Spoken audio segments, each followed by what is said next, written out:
जब किसी व्यक्ति से इसका हृदय नहीं मिलता तो उससे बिल्कुल दूर हो जाता है,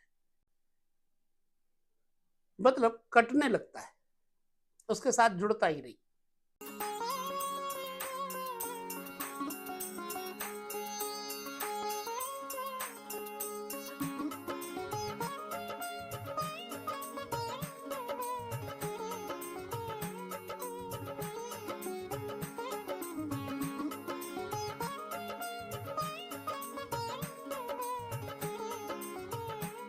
नमस्कार, जय श्री कृष्णा, प्रणाम सभी भक्तों को, दर्शकों को नवरात्रि पर्व की बहुत सारी शुभकामनाएं।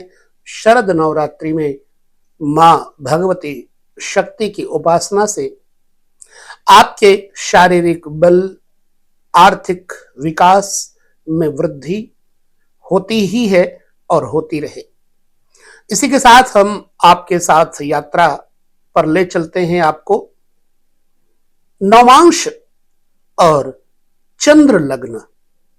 आपकी जन्म कुंडली में चंद्र लग्न, यदि नवांश में भी चंद्र लग्न हो तो ये सब बातें करेंगे।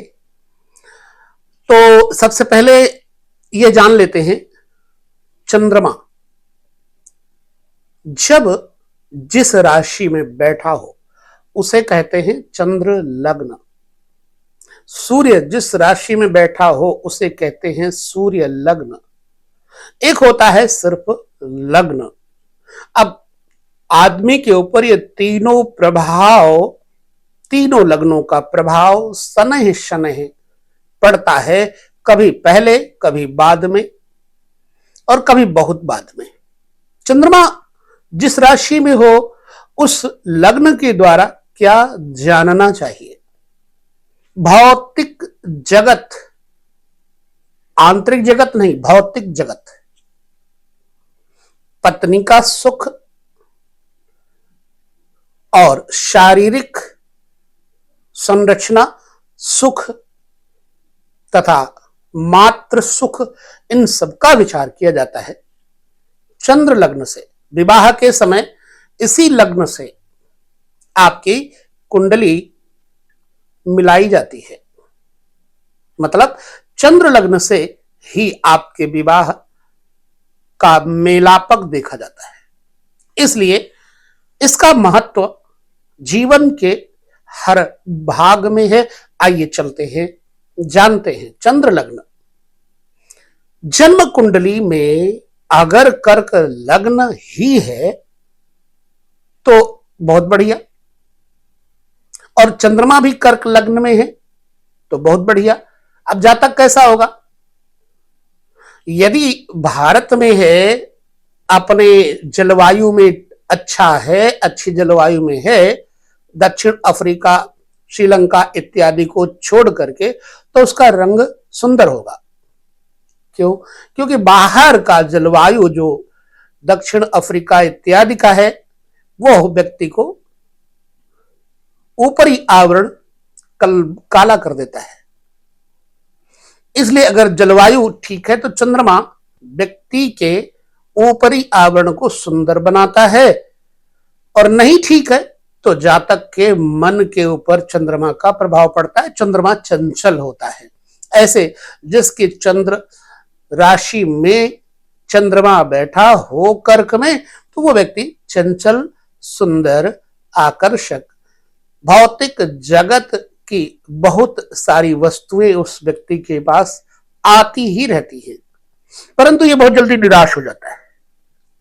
कर्क लग्न और कर्क राशि वाला व्यक्ति बहुत जल्दी निराश हो जाता है, इमोशनल बहुत होता है। ये हमेशा हाँ सुनना चाहता है, ना सुनना नहीं चाहता, क्योंकि ये सकारात्मक लोगों के साथ रह करके ही प्रसन्न रहता है। हंसी, दिल लगी, मनोविनोदी स्वभाव का, सौंदर्यतम वस्तुओं का संग्राहक, यह लग्न और ये राशि। ये तो बात हो गई आपके चंद्र लग्न की। चंद्र लग्न में यानी कि कर्क में बैठा हुआ चंद्रमा व्यक्ति को मात्र सुख देता है, यानी मां का सुख देता है, मकान का भी सुख देता है, अच्छे वाहन का भी सुख देता है, लेकिन भ्रमण प्रिय बनाता है। अब इस व्यक्ति को किन किन चीजों से धन लाभ होगा? अगर कपड़े का करे तो भी ठीक, रुई का करे तो भी ठीक, सूत्र का करे तो भी ठीक, दूध का करे बिजनेस तो भी ठीक, बाहरी जलीय यात्रा से भी इस व्यक्ति को धन मिलता है।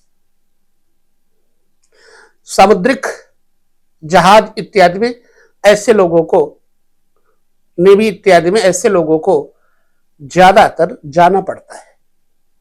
चलिए, अगर नवमांश कुंडली में भी चंद्र लग्न हो यानी कर्क लग्न हो और चंद्रमा वहां बैठे हो,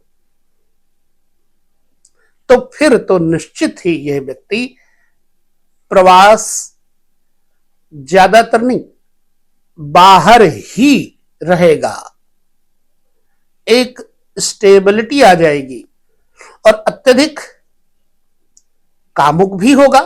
हमारी बातें चलती रहती है, जगत में प्रसिद्धि भी प्राप्त करेगा, फिल्म एक्टिंग में भी जाने का मन करेगा, अच्छी लिखने की शैली भी होगी, कलर भी फेयर होगा, मात्र सुख के माध्यम से इस व्यक्ति का भाग्योदय और जल्दी होता है। यह किसी से झगड़ा जल्दी नहीं करता ही नहीं। हां, अगर कोई झगड़ा करने वाला आदमी है तो उससे मिलता ही नहीं, क्योंकि ये मनोविनोदी प्रकृति का होने के कारण जब किसी व्यक्ति से इसका हृदय नहीं मिलता तो उससे ही बिल्कुल दूर हो जाता है, मतलब कटने लगता है, उसके साथ जुड़ता ही नहीं। नवमांश चक्र में यदि कर्क राशि के अंतर्गत चंद्रमा है तो निश्चित ही यह व्यक्ति में गुण ऐसे पाए जाएंगे। जीवन के किसी भी पहलू में इस व्यक्ति को धन की कमी तो नहीं आती।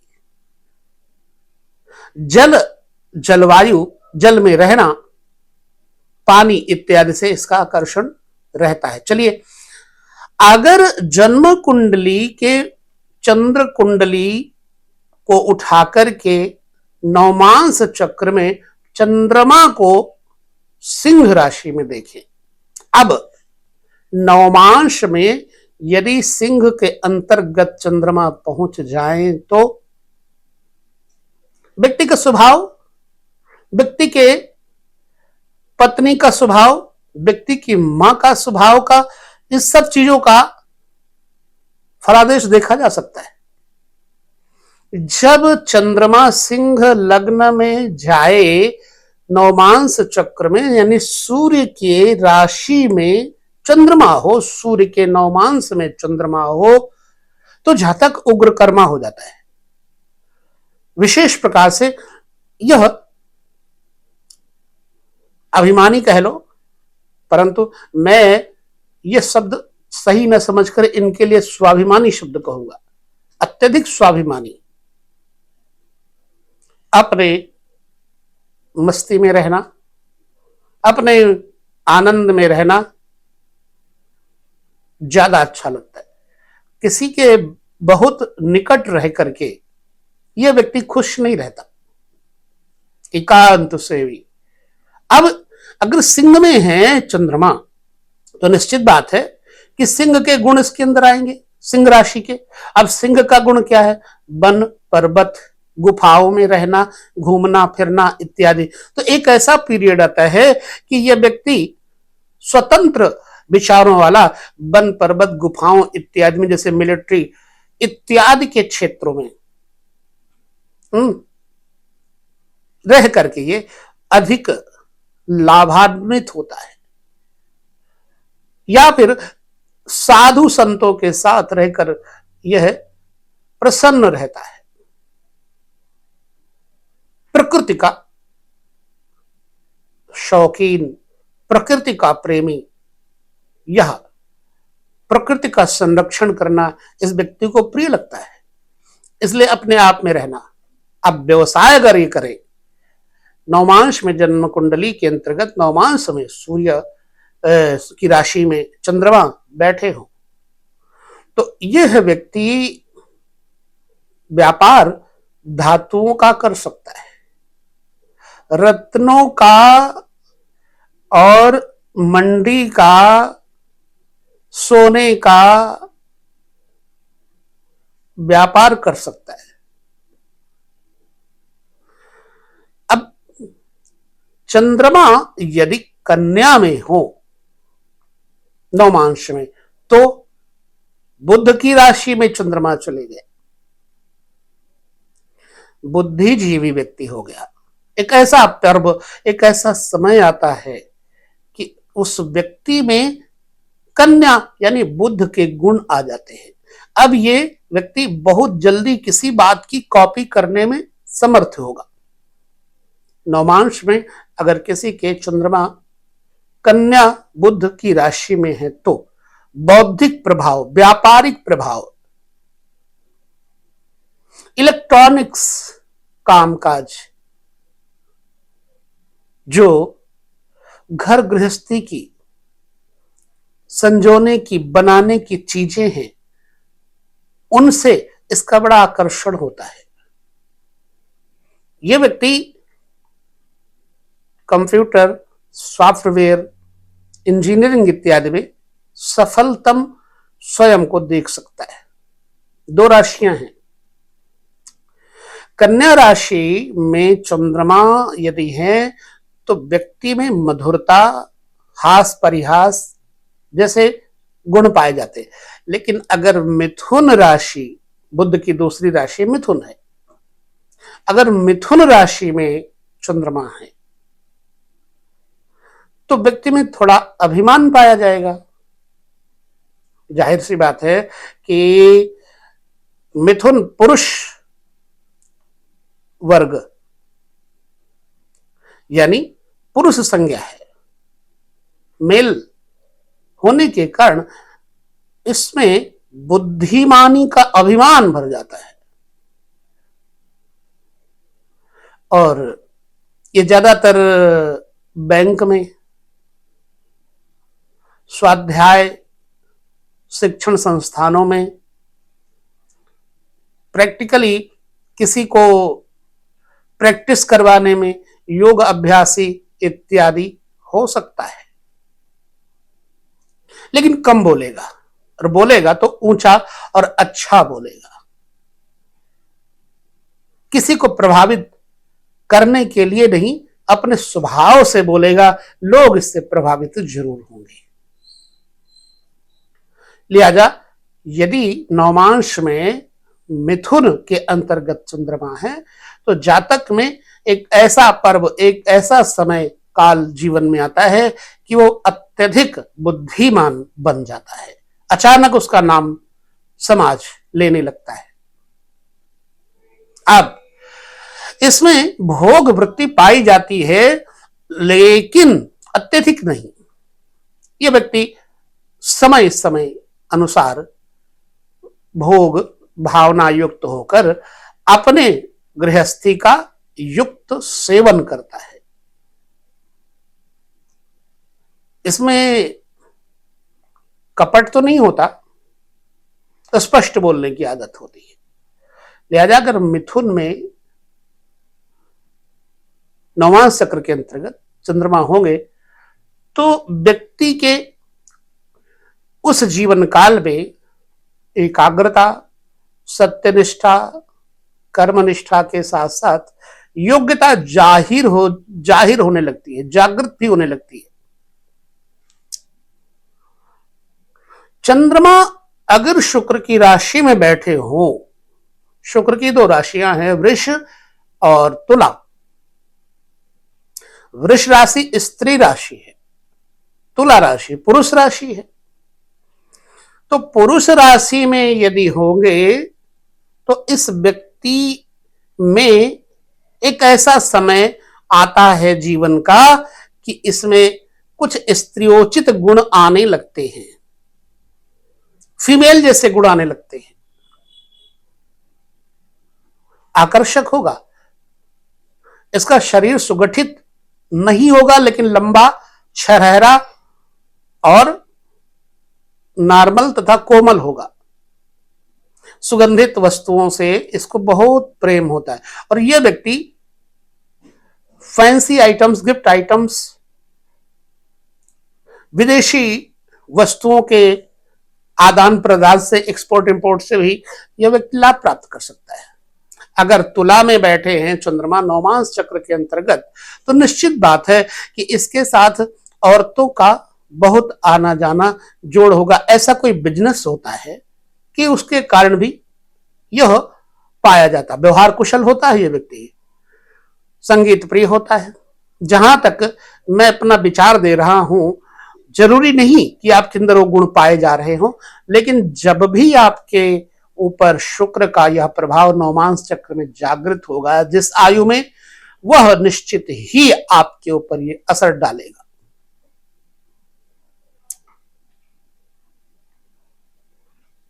अब वृष राशि यानी कि शुक्र की दूसरी राशि वृष है। अगर नवमांस चक्र में द्वितीय राशि वृष में शुक्र होंगे तो स्वयं फिर मैं यही बात कहूंगा कि इसके अंदर स्त्रियोचित गुण इसके अंदर भी पाए जाएंगे। ये विनम्र, करुणामयी हृदय वाला व्यक्ति, दयालु परंतु अत्यधिक पुरुष वर्ग की तरफ आकर्षित, पुरुषों के साथ तालमेल ज्यादा होंगे, ईर्ष्यालु प्रवृत्ति, प्रेमी स्वभाव, कारोबार वही होगा, बिजनेस वही होगा, श्रृंगार प्रिय जीवन शैली इसकी उस काल में हो जाएगी। चंद्रमा अगर नवमांस चक्र में बृहस्पति की राशि में हो, बृहस्पति की दो राशियां हैं, धनु और मीन। धनु में अगर नवमांस चक्र के अंतर्गत चंद्रमा है तो व्यक्ति अब व्यभिचारी, यानी व्यभिचारी नहीं, सद्गुण संपन्न। पहले हो सकता है जीवन के प्रथम भाग में उसने कुछ किया हो, लेकिन ऐसा चक्र, समय चक्र आता है कि उसके अंदर गंभीरता, स्वयं के प्रति कठोरता, नियमावली, सही तरीके से जीना, पांडित्य कर्म, उपासना कर्म, स्वर्ण इत्यादि के धातुओं का कर्म, व्यापार एवं जरी जैसे कारोबार, आध्यात्मिक व्यापार, योग आदि का व्यापार, पुस्तक, धार्मिक पुस्तक विक्रय, पुस्तकालय, शिक्षा दीक्षा जैसे कार्यों में, आश्रमीय कार्यों में संलग्न यह व्यक्ति हो सकता है। अगर घरेलू गृहस्थी जीवन है तो कृषि क्षेत्र से, खेतीबाड़ी से, अन्न से, गल्ला मंडी से, इन सब चीजों से ये जुड़ करके लाभ प्राप्त कर सकता है। आयुर्वेदिक उपचारों से, जड़ी बूटियों के उगाने से इस व्यक्ति को लाभ हो सकता है। धनु राशि में चंद्रमा नवमांस चक्र में यानी बृहस्पति के राशि में होंगे तो व्यक्ति गंभीर होगा, शिक्षक होगा, गलत काम नहीं करेगा। दूसरी राशि मीन में अगर चंद्रमा है तो व्यक्ति गृहस्थ का भी सेवन करेगा, अध्यात्म का भी सेवन करेगा, सन्यास का भी सेवन करेगा, द्विमार्गी होगा। अधिकतर इसे जलीय यात्रा प्रिय होंगी और एक जगह न टिक कर रहने वाला, कहीं प्रकट होगा, कहीं छिप जाएगा, रहस्यमयी व्यक्ति होगा। व्यापार इसको भी वही सूट करेंगे। ज्यादातर चलने फिरने वाले व्यापारों से इसको फायदा होगा। सुगठित शरीर, हालांकि बहुत लंबाई नहीं हो, लेकिन फिर भी गठन शरीर का बढ़िया होगा। बाल उड़ सकते हैं शरीर के। विचार क्रांति अच्छी होगी। आध्यात्मिक प्रवृत्ति का यह व्यक्ति हो सकता है। ये हो गई शुक्र की, चंद्रमा की बृहस्पति की राशि में स्थिति। आंकलन आपको करना है, क्या यह सच है। अब शनि की दो राशियां हैं, मकर राशि और कुंभ राशि। तो जो कुंभ राशि है वो पुरुष राशि है, जो मकर है वो स्त्री राशि है।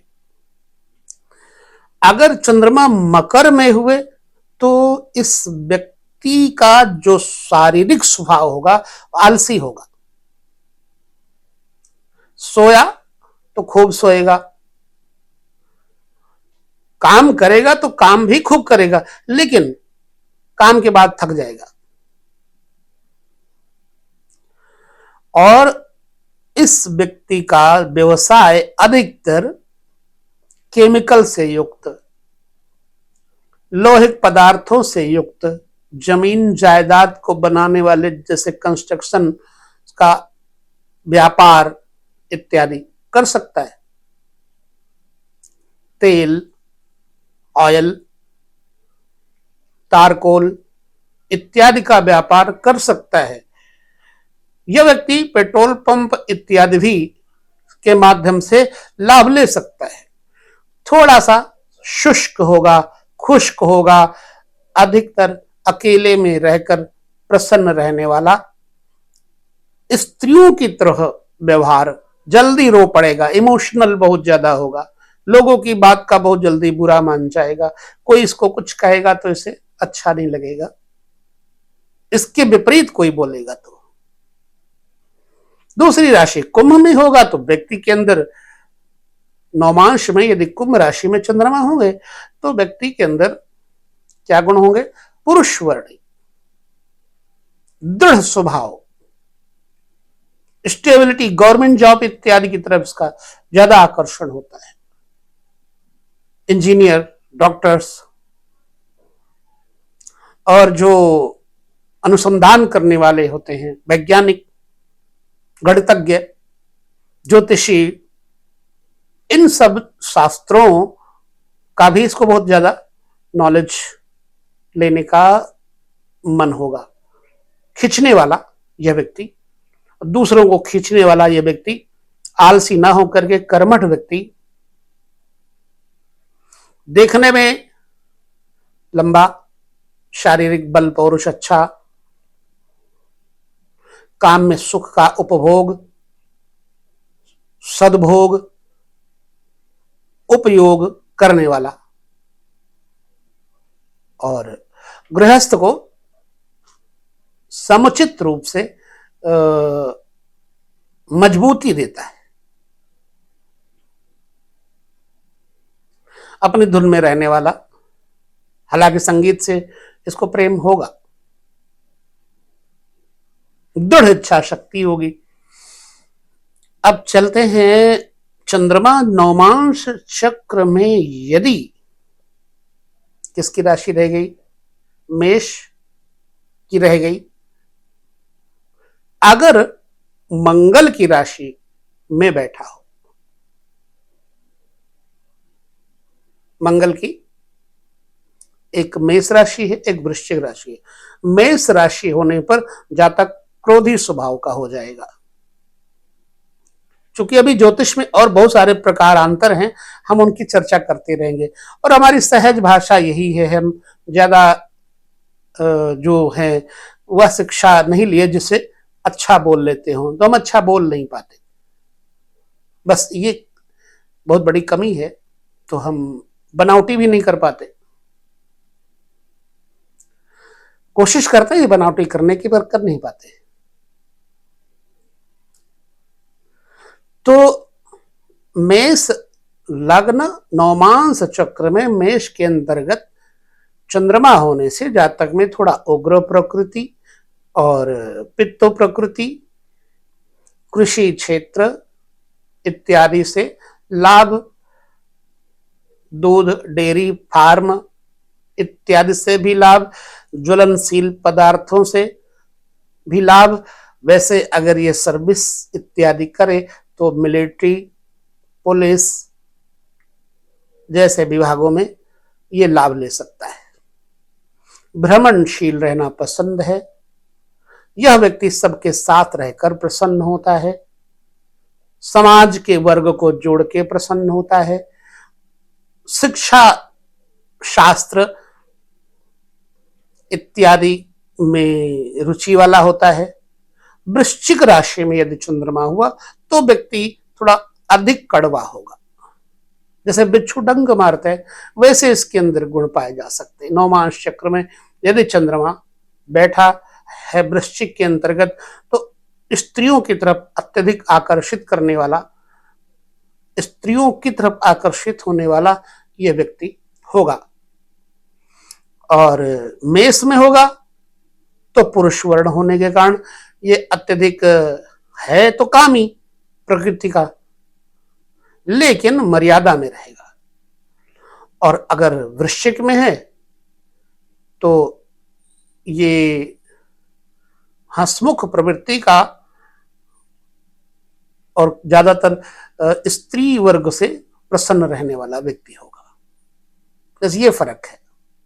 व्यापार सेम, गवर्नमेंट जॉब अगर इसमें मेष में है तो चंद्रमा, और व्यापारी ज्यादातर वृश्चिक में है तो।